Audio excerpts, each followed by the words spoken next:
السلام عليكم ورحمه الله. ازيكم حبايبي؟ عاملين ايه؟ يا رب تكونوا بخير. احنا لسه في اسكندريه، وكمان النهارده بقى اخوكم كده في جوله جميله جدا في الملاهي بتاع المعموره في اسكندريه، وهقول لكم على كل المميزات اللي موجوده فيها والاسعار بتاعتها، وليه الناس كلها بتيجي من كل مكان علشان خاطر يتفسحوا ويخرجوا ويغيروا جو في الملاهي بتاع المعموره ديت. بس لو انت لسه جديد في القناه بتاعتي واول مره تشوفيني، انزلي على طول اشتركي في القناه وفعلي زر الجرس عشان يوصلك كل جديد من الوصفات بتاعتي، لان احنا طبعا قناه اكل واقتصاد منزلي وحاجات زي كده.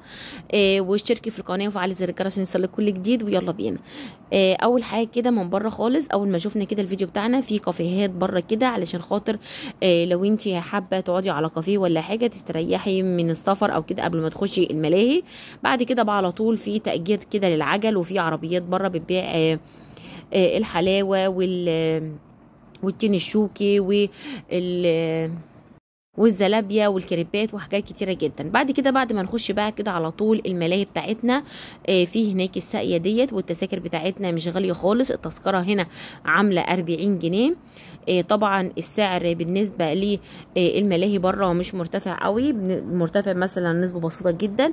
التذكري ده هو ده اغلى حاجه موجوده هناك، عامل التذكره فيه 150 جنيه.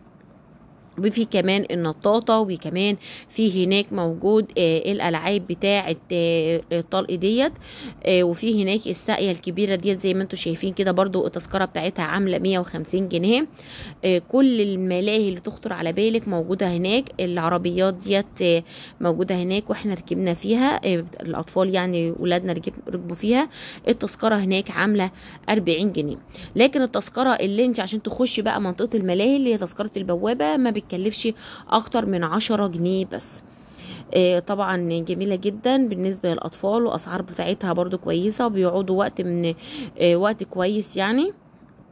الفكره كلها ان هي بتعتبر زي لف ودوران كده، ساقيه على مستوى عالي مرتفعه، قصدي ساقيه وسط، ساقيه هاديه كده. الساقيه المرتفعه دي زي ما انتم شايفين كده برضو ب 150 جنيه، ودي تعتبر اغلى تذكره موجوده هناك في الملاهي بتاعتنا. العربيات دي برضو موجوده هناك، جميله جدا جدا. التذكره بتاعتها عامله 40 جنيه.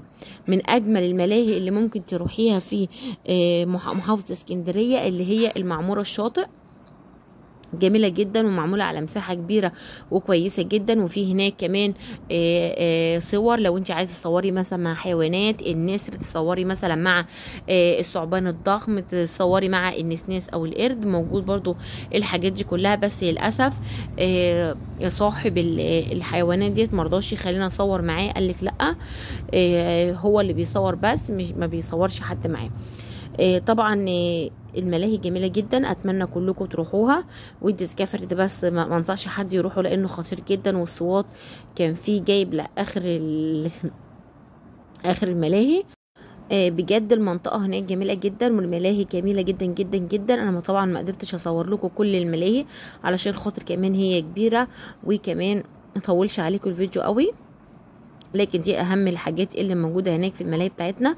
اتمنى يكون الفيديو عجبكم، وانا كده يعتبر قلت لكم على كل الاسعار اللي موجوده هناك. برضو الغربال ده سعر التذكره فيه 40 جنيه، بتبدا التذاكر من 40 جنيه لحد 150 جنيه اللي هي الديسكفري بس، والساقيه اللي هي العاليه قوي. لكن بقيه التذاكر كلها ب 40 وب50 جنيه، والصوره هناك مع اي حيوان انت عايزاه ب 50 جنيه.